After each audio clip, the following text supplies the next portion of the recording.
Pendidikan Agama Katolik dan Pekerti untuk kelas 10 fase E SMA Negeri 8 Jakarta. Pengajar oleh Bapak Petrus Pabel Sumoto SPD. Media sosial. Pada pertemuan hari ini kita akan membahas tentang media sosial, terutama pada bersikap kritis terhadap media sosial. Peserta didik diharapkan pertama bersikap kritis terhadap ideologi, aliran gaya hidup, dan tren yang berkembang dalam masyarakat. Yang kedua, bersikap kritis dan bertanggung jawab terhadap pengaruh media massa.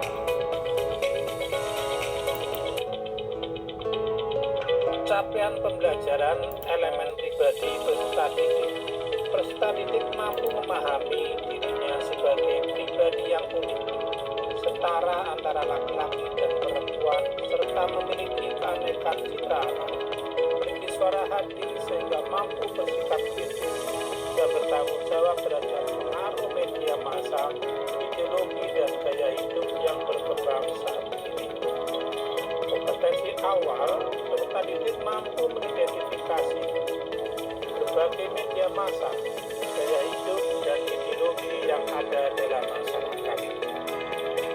Profil pelajar Pancasila beriman bertakwa kepada Tuhan Yang Maha Esa dan berakhlak mulia dan bergotong royong, bernalar kritis. Indikator profil pelajar Pancasila diharapkan menyadari bahwa aturan agama sosial merupakan aturan yang baik dan menjadi bagian dari diri, sehingga bisa menerapkan secara bijak dan kontekstual, menganalisa dan mengevaluasi penalaran yang digunakannya dalam menemukan dan mencari solusi serta mengambil keputusan. Tujuan pembelajaran. Melalui diskusi dan presentasi, peserta didik mampu memahami pengaruh media massa, ideologi, dan gaya hidup serta perkembangan saat ini, sehingga dapat bersikap kritis dan bertanggung jawab sebagai bentuk perwujudan imannya kepada Allah. Kriteria tercapaian tujuan pembelajaran mengidentifikasikan berbagai bentuk media massa, ideologi, dan gaya hidup yang berkembang saat ini di masyarakat. Nah, setelah pembelajaran, peserta didik mampu menganalisis pengaruh media massa, ideologi, dan gaya hidup bagi kehidupan masyarakat, menyimpulkan ajaran kitab suci berkenan dengan sikap kritis terhadap pengaruh media massa, ideologi, dan gaya hidup, menyimpulkan ajaran-ajaran gereja berkenaan dengan sikap kritis terhadap pengaruh media massa, ideologi, dan gaya hidup. Kemudian merumuskan komitmen untuk mewujudkan sikap kritis dan bertanggung jawab terhadap pengaruh media massa, ideologi, dan gaya hidup yang berkembang dalam masyarakat saat ini. Peserta didik mampu mencapai ketuntasan jika dapat mencapai ketuntasan dalam tes tertulis maupun KKTP di atas dengan capaian cakap. Nah, tujuan pembelajaran yaitu tadi melalui diskusi tadi dan prestasi, peserta didik mampu memahami pengaruh media massa dengan ideologi dan gaya hidup yang berkembang saat ini, sehingga dapat bersikap kritis dan bertanggung jawab sebagai bentuk perwujudan imannya kepada Allah. Nah, itu berbagai elemen yang akan kita pelajari. Baik, selamat pagi anak-anak. Salam jumpa kembali, salam sehat, tetap semangat.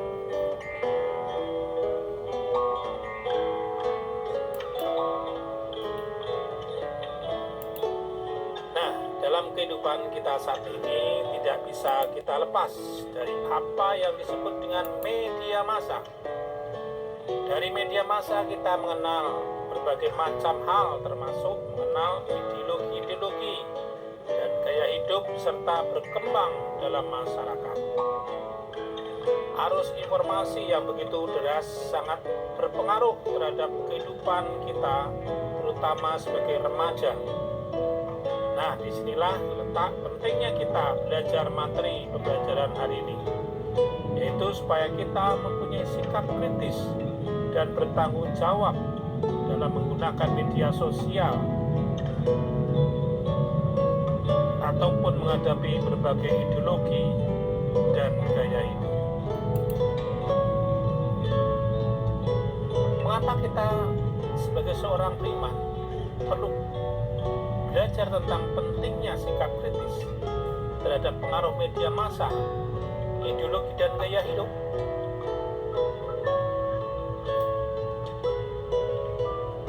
Mari kita hening sejenak, anak-anakku. Mari kita satukan hati dan pikiran kita untuk mohon berkat, bimbingan, penyertaan dalam pembelajaran hari ini. Mari kita buat sikap doa. Dalam nama Bapa dan Putra dan Roh Kudus. Ya Allah, Tritunggal yang Maha Kudus, terima kasih atas hadiah terindah dari internet dan media sosial yang melalui kami dapat berkreasi, berkomunikasi, belajar satu sama lain, dan juga memuliakan Engkau. Kami berterima kasih caramu Tuhan memberkati dunia dan membuat hidup manusia menjadi lebih mudah karena teknologi internet. Bukalah pikiran dan hati kami agar dapat menggunakan internet media secara online dengan bijaksana. Hanya kepadamu lah saya memuji dan memuliakan Engkau. Kami mohon bimbingan dan penyertaan-Mu ya Bapa dalam kegiatan belajar hari ini. Doa ini kami sampaikan melalui perataan Bunda Maria dan Putra-Mu Tuhan dan Juru Selamat kami. Amin. Dalam nama Bapa dan Putra dan Roh Kudus. Nah, anak-anakku sekalian, apa yang Anda ketahui tentang media massa? Ada yang bisa jawab? 5 menit. Nah, baik. Sekarang coba amati gambar berikut ini ya. Ada 3 gambar. Yang pertama ada gambar berbagai macam. Ya.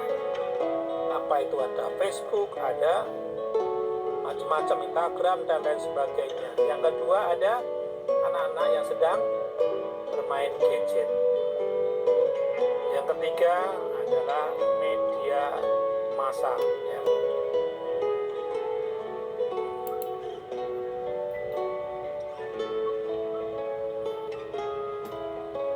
Nah, setelah kalian mengamati gambar tadi, gambar apa saja yang kamu lihat? Apakah media massa yang sering kamu akses? Ayo.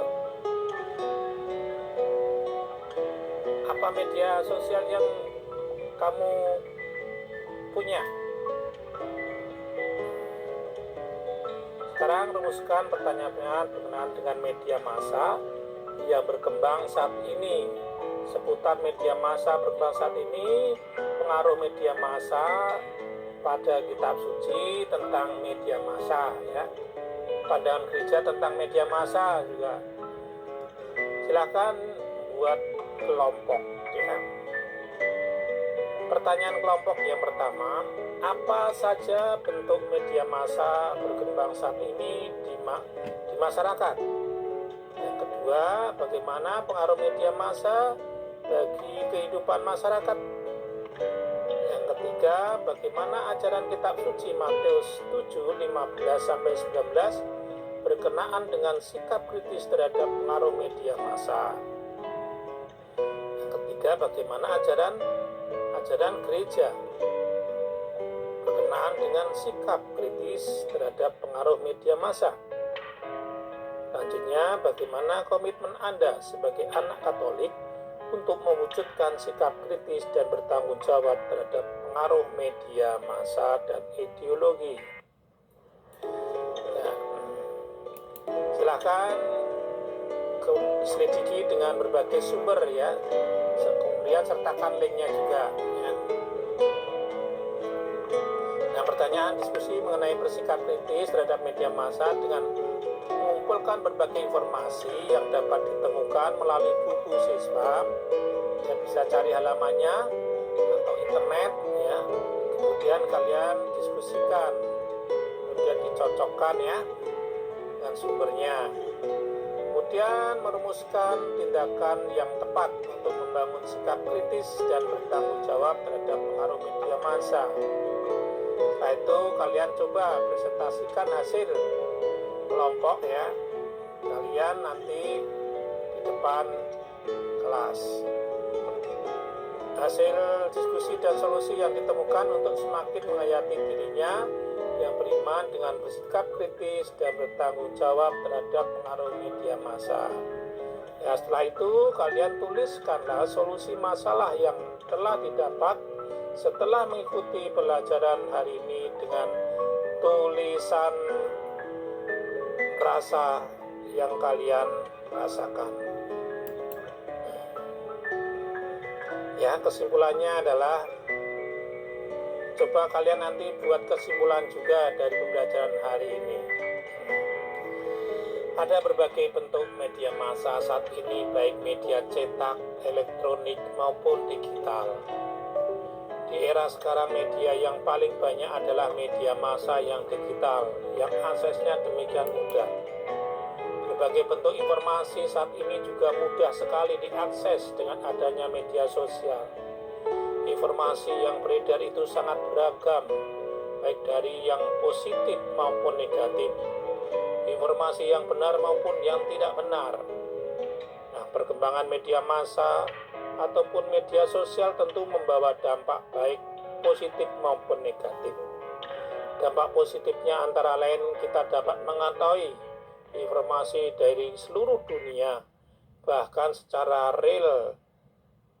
Tayangan di media saat ini menarik dari segi kualitas gambar atau video, dapat menyebarkan hal-hal baik, pengaruh baik. Selain itu juga di sisi lain media massa dapat membawa pengaruh buruk. Misalnya kita menjadi konsumtif karena adanya media berbagai macam iklan, kecanduan media sosial dan tidak bisa mengontrol diri. Orientasi hidup kita hanya materi karena kuatnya pengaruh untuk bisa ranking di media sosial. Nah, Yesus mengajarkan pada kita untuk selalu waspada dan bersikap kritis. Dalam Matius 7:15-19, Yesus menegaskan bahwa kita harus melihat segala sesuatu dari buahnya. Maka ketika kita menghadapi dengan berbagai media massa, media sosial yang memberi berbagai informasi, kita harus melihat dampaknya. Sekarang tuliskan refleksimu pertemuan hari ini dengan pertanyaan, bagian mana yang perlu perbaiki dalam pelajaran hari ini. Yang kedua, manfaat apa yang kamu peroleh dalam pengembangan imanmu dalam pembelajaran hari ini. Yang ketiga, keutamaan apa yang kamu peroleh dalam proses pembelajaran hari ini. Mari kita akhiri pertemuan pada hari ini dengan doa penutup ya, yang akan dipimpin oleh salah satu siswa. Mari kita hening sejenak. Dalam nama Bapa dan Putra dan Roh Kudus. Ya Allah yang Maha Bijaksana, Engkau telah menciptakan dan menata alam ini dengan kebijaksanaan yang tak terhingga. Engkau pun telah mengajarkan kebijaksanaan sejati kepada kami, yang seringkali tidak kami pahami, karena jalanmu jauh berbeda dengan jalan kami, dan pikiran kami jauh berbeda dari pikiranmu. Kami bersyukur kepadamu atas berkat dan penyertaanmu selama belajar tadi. Semoga apa yang baru saja pelajari berguna bagi hidup kami dan bagi sesama. Ajarilah untuk tidak menjadi congkak dan sombong karena hasil belajar hari ini. Kami mohon ampun atas kelalaian selama belajar tadi. Semua ini kami serahkan dengan peran Kristus Tuhan kami. Amin.